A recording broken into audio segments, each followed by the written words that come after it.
മൈവാ silks, Kasaragod, Kanhangad, Mangalore. അപ്പോൾ ഇനി നമുക്ക് എല്ലാവർക്കും ഒന്നിക്കാം. ഇനി പ്രശ്നമൊന്നുമില്ല. ഇനി പ്രതിപക്ഷത്ത് അഹംഭാവങ്ങളുടെ ഭാവം ഇനി ആർക്കുമില്ല. ഇനി ആരും നോ പറയില്ല. ഇനി ആരും ജാട കാണിച്ച് പിന്നോട്ട് പോകില്ല. കാരണം എക്സിറ്റ് പോളുകളാണ്.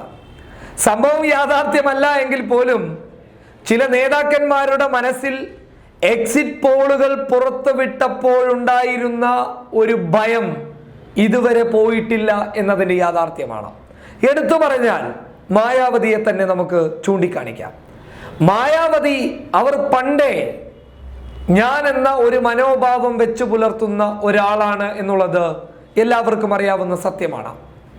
അതോടൊപ്പം അഖിലേഷ് യാദവിന് ചെറിയ കൂറ് കോൺഗ്രസിനോടുണ്ടായെങ്കിൽ പോലും പിന്നീട് മായാവതിയോടൊപ്പം കൂടിയതിന് ശേഷം ആ കൂറിൽ ഇത്തിരി കുറവുണ്ടായിട്ടുണ്ട് എന്നുള്ളത് യാഥാർത്ഥ്യമാണ്.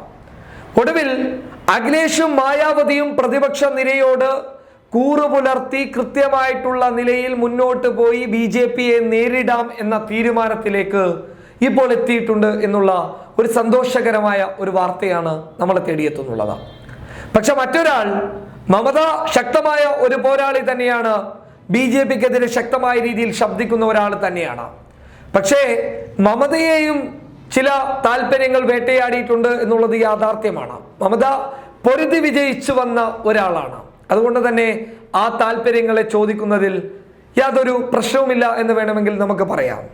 പക്ഷേ ആ മമത പോലും എക്സിറ്റ് പോളുകളെ പരസ്യമായി തള്ളി മുന്നോട്ട് വന്നപ്പോൾ പോലും മമതയും പറയുന്നത് പ്രതിപക്ഷ പാർട്ടികൾ എത്രയും പെട്ടെന്ന് ഒന്നിക്കണം എന്നുള്ളതാണ്.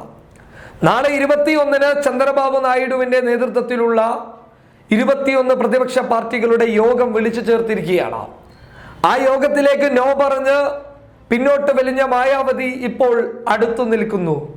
നോ പറഞ്ഞിരുന്ന മമത ആദ്യഘട്ടത്തിൽ ഇപ്പോൾ പറയുന്നു കടന്നു വരാം എന്ന്.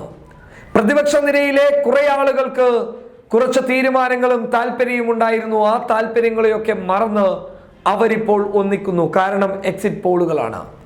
യാഥാർത്ഥ്യമില്ല എന്നുള്ള സത്യം തിരിച്ചറിഞ്ഞിട്ട് പോലും ഒന്നിച്ചില്ലെങ്കിൽ 8ന്റെ പണി കിട്ടും എന്ന് വിചാരിച്ച് അവരൊന്നിക്കാൻ എത്തിയിരിക്കുന്നു എന്നുള്ളത്.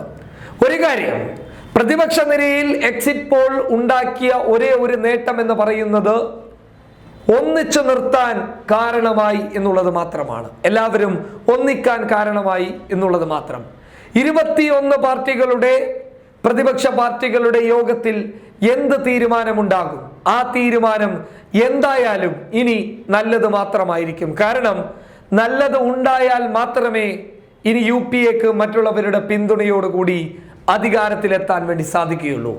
അധികാരത്തിലെത്തിയാൽ മാത്രമേ ചിലരുടെ ആഗ്രഹങ്ങളും പരിപൂർണമായും സംഭവിക്കുകയുള്ളൂ എന്ന യാഥാർത്ഥ്യം അവരും തിരിച്ചറിഞ്ഞു. ഒരു കാര്യം വ്യക്തം, പ്രതിപക്ഷ പാർട്ടികൾ ഇനി ഒന്നിച്ച് നിൽക്കുമെന്നുള്ള കാര്യം ഏകദേശം തീരുമാനമായിട്ടുണ്ട്. News desk public Kerala.